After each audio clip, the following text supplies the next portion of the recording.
අයිබෝවන් ඔබ ජීවිතේ පළවෙනි වතාවට ඇස් පරීක්ෂා කරන්න යන්න බලාපොරොත්තු වෙනවද? එහෙමත් නැත්නම් වාර්ෂික ඇස් පරීක්ෂාවට දිනේ ළඟයිද?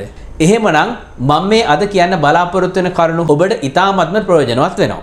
මම ජයමිනී ඉදිරිසිංහ සායනික දෘෂ්ටිවේදියෙක් හැටියට පසුගිය වසර දශක දෙකමාරකට ආසන්න කාලයක් රාජ්‍ය සහ පෞද්ගලික සේවය කළ ලබාගත් අත්දැකීම් ඔබගේ ඇස් දෙකේ නිවැරදි පෙනුම ජීවිත කාලය පුරාම රැකගන්න අවශ්‍ය කරන කරුණු තමයි මේ channel එකෙන් ඔබ වෙතට රැගෙන එන්නේ.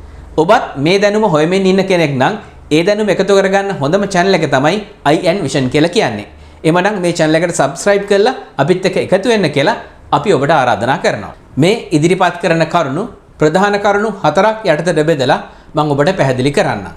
ඔබ සාමාන්‍ය ඇස් පරීක්ෂාවකට ගියාට පස්සේ මෙන්න මේ කියන මූලික කරුණු 4 අනිවාර්යෙන් ඒ ඇස් පරීක්ෂාව තුළ තිබිය යුතුයි. මේ කරුණු අතරින් පළවෙනි වගේම වැදගත්ම කාරණය තමයි ගොඩක් දෙනෙක් එච්චර සැලකිල්ලක් දක්වන්නේ නැතුව සිදු කරගන්න උත්සාහ කරන්නේ. ඒ වැදගත්ම පළවෙනි කාරණය තමයි ඇහි සාමාන්‍ය පෙනුම පරීක්ෂා කිරීම. එහෙම නැත්නම් අපි කියනවා visual acuity test කියලා කියන එක. මේක කොච්චර වැදගත්ද කියනවා නම් මේ මත තමයි ඔබගේ ඇස ගැන ගන්න සියලුම තීරණ ඊළඟට රඳා පවතින්නේ.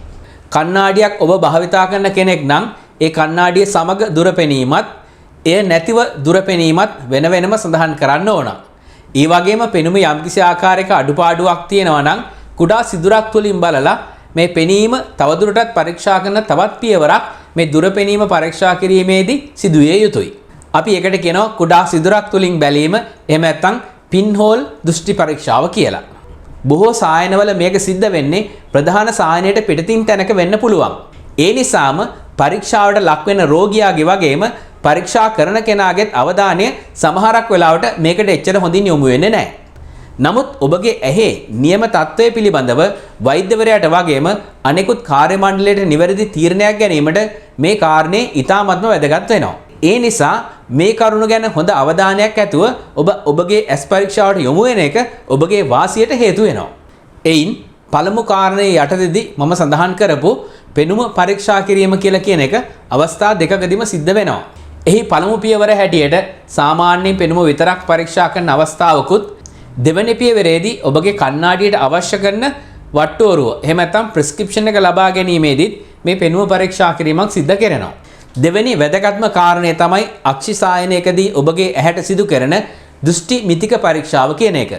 ඒ කියන්නේ ඔබගේ ඇහි තියෙන දෘෂ්ටි ආබාධය නිවැරදි කරලා ඒකට සරිලන කාච මොන වර්ගයේ ඒවද කියලා තෝරා ගන්න එක සිදු කරන්නේ මෙන්න මේ පරීක්ෂණය තුලදී. එහිදී ඔබට විශේෂයෙන්ම දුර පෙනීම පරීක්ෂා කරනවා වගේම ළඟ පෙනීමත් පරීක්ෂා කරනවා. එයත් ඇස් දෙකට වෙන වෙනම සිදු කළ යුතුයි. කුඩා අකුරු කියවීමේ හැකියාවත් මෙහිදී පරීක්ෂා කරලා බලනවා. මේ ළඟ බලන එකත් ඉතාමත්ම වැදගත් වෙනවා. දුර බලනවා වගේම තමයි. මේ මගින් ලබා ගන්න තොරතුරු ඔස්සේ තමයි ඇහි යම්කිසි ආබාධයක් තියෙනවද නැද්ද කියලා ඉව කරගන්න නැත්නම් පරීක්ෂා කරගන්න පහසුවක් සකස් කරන්නේ. පළමු අවස්ථාවේදී හෝ දෙවන අවස්ථාවේදී පරීක්ෂාව දකුණු සහ වම් ඇස කෙරෙහි වෙන වෙනම සිද්ධ වෙන්න ඕන. මොකද මේ අවස්ථාවල ඇහි නාභිගත කිරීම සිදු වෙන්නේ ඉතාමත්ම ස්වල්ප ආකාරයෙන් වෙනස් ස්ථානවලට නිසා හරියට මේක රෙකෝඩ් කරගත්තේ නැත්නම් එහෙම ඒ ඔබව ඊළඟට පරීක්ෂාවට ලක් වෙන පියවර කෙරෙහි මේක තද බලපෑමක් ඇති කරනවා. ඒ වගේම ඔබගේ ඇහි තියෙන රෝගී තත්ත්වය ගැන ඩයග්නෝස් එකක් එහෙම නැත්නම් තීරණයක් නැත්නම් රෝග විනිශ්චයක් ගැනීම සඳහා මේක ඉතාමත්ම වැදගත් කාරණයක් වෙනවා. ඔබට මේ ආකාරයෙන් සියලුම පියවරවල් අන්තර්ගත වෙන ආකාරයෙන් ඇස් පරීක්ෂාවක් සිදු කරගන්න අවශ්‍ය නම් අපිත් එක්ක සම්බන්ධ වෙලා ඒ පහසුකම ඔබට ලබා ගන්න පුළුවන්. ඒ සඳහා අපිත් එක්ක සම්බන්ධ වෙන්න පුළුවන් ආකාරය පිළිබඳව විස්තරයක් පල්ලෙහා ඩිස්ක්‍රිප්ෂන් එකේ ඇතුළත් කරලා තියෙනවා. ඒ වගේම මේ පහලින් සඳහන් වෙන අංකයට WhatsApp පණිවිඩයක් එවීම මගින් ඒ පහසුකම ඔබට ලබා ගන්න අපිත් එක්ක සම්බන්ධ වෙන්න පුළුවන්. ඔබ මේ පියවර ගැන හොඳින් අවධානය යොමු කරගෙන ඉන්නවා නම් සමහරක් වෙලාවට සමහර සායනවලදී මේ පියවර සියල්ලක්ම සිද්ධ වෙන්නේ විශේෂඥ වෛද්‍යවරයා අතින් නෙවෙයි. ඒ නිසා අපේ රෝගීන් පුරුදු වෙලා තියෙනවා ඔහු අතින් සිද්ධ වෙන දේවල් වලට පමණක් අවධානය යොමු කළා අනිත් ඒවා එච්චර ගණන් නොගෙන ඉන්න. අන්න ඒ නිසා සමහරක් රෝගීන්ට මේ අවස්ථාවලින් ලබා ගන්න තියෙන ප්‍රයෝජන ඇත්තටම මගහැරලා යනවා. මේට කලින් මම ඉදිරිපත් කරපු වීඩියෝ එකේදී සඳහන් වුණා ඇස් පරීක්ෂාව කියලා කියන්නේ කොච්චර වැදගත් කාර්යයක්ද කියලා.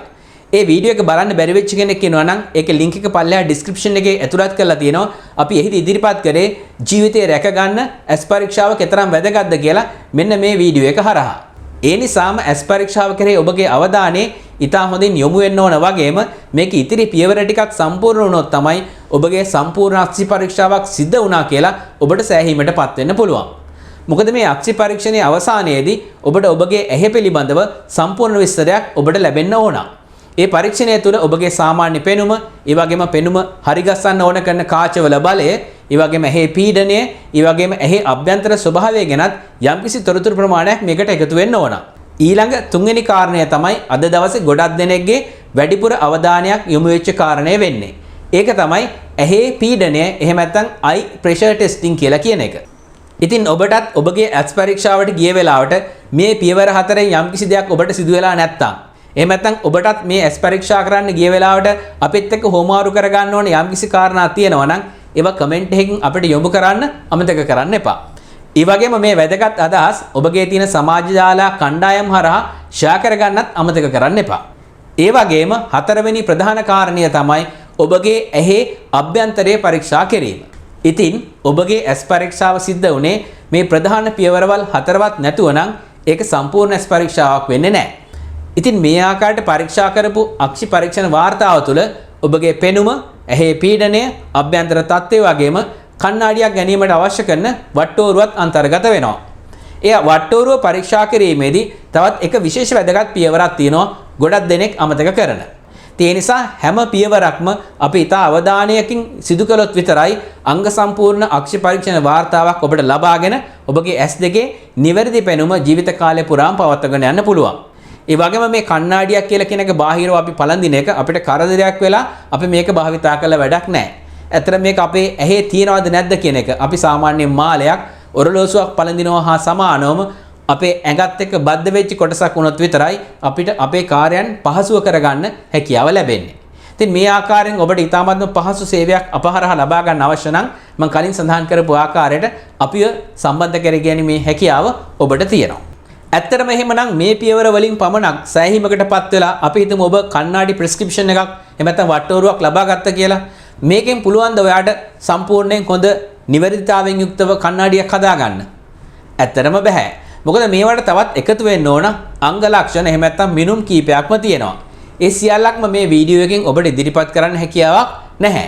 එහිදී මේ පියවර හතරට අමතරව තවත් පියවර ගණනාවක් ඉදිරියට ගිහිල්ලා සම්පූර්ණ අක්ෂි පරීක්ෂාවකදී ලබා ගන්න කණ්ණාඩියේ හරියට ඔබ දාගෙන ඉන්න මාලේ එහෙම නැත්නම් මේ ඔරලෝසුව වගේ ඒක පැලඳගෙන ඉන්නවා ඔබට නොතේරෙන මට්ටමට ඒක ඔබේ ඇඟත් එක්ක බද්ධ විය යුතුයි. එහෙම නැත්නම් මේක අතින් සකස් කරන්නවත් එහෙම නැත්නම් මේක ඇඳගෙන ඉන්න වෙලාවට ඔලුව කැක්කුම එන්නවත් විදිහක් නැහැ.